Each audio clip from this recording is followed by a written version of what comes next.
Hawaii is the most expensive place to live. The islands of choice waves, powerful culture, and natural beauty are there for anyone to experience.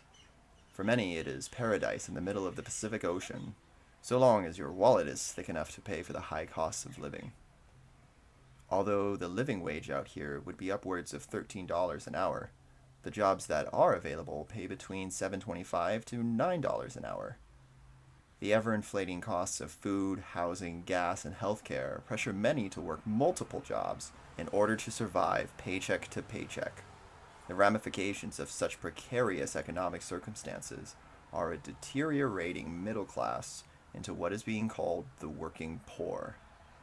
For at least 6,000 people, it means living in the streets, being without shelter for peace of mind and security. If you include the undocumented homeless, this amount increases to about 15,000 people. Measures like Bill 7 will only make this situation worse. Bill 7 is a new policy that focuses on the removal of what are being called public nuisances.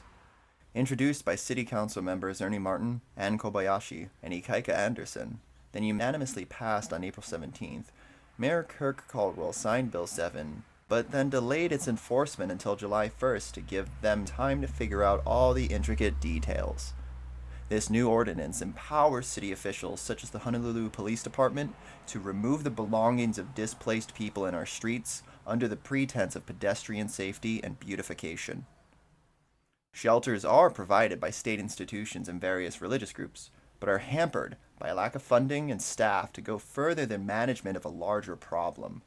Strict rules and discrimination based on age, gender identity, sexual orientation, race, ability, and hours of employment drive many to find alternatives. Unfortunately, these alternatives come in the form of highway underpasses, public parks, beaches, and business entryways that are closed for the night. You can see this happening in Chinatown, Honolulu, and along the Waianae coast. Public parks, such as Thomas Square in downtown Honolulu, become hotspots for the economically oppressed, providing a space away from the street, soft ground to set up shelter, and nearby bathrooms.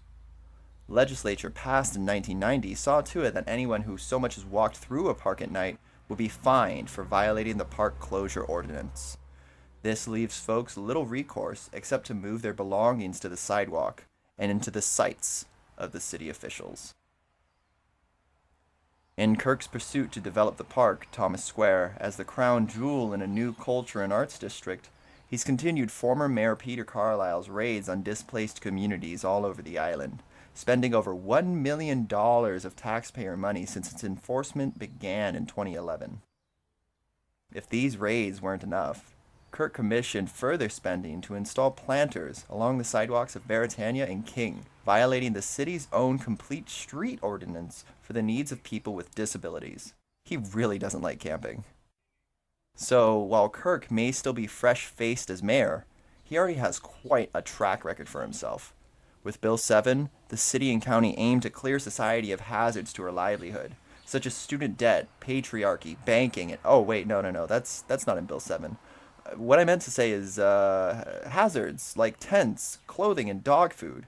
Yeah, poor people don't have any rights.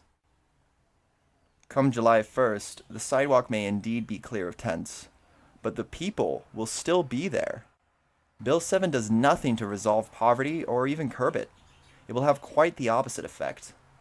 Another step in the CNC's homeless solution involves the liquidation of Oahu's low-income housing to generate more money for them to use. This means more families thrown onto the streets and less housing for everyone, with Bill 7 conveniently there to do away with the nuisances.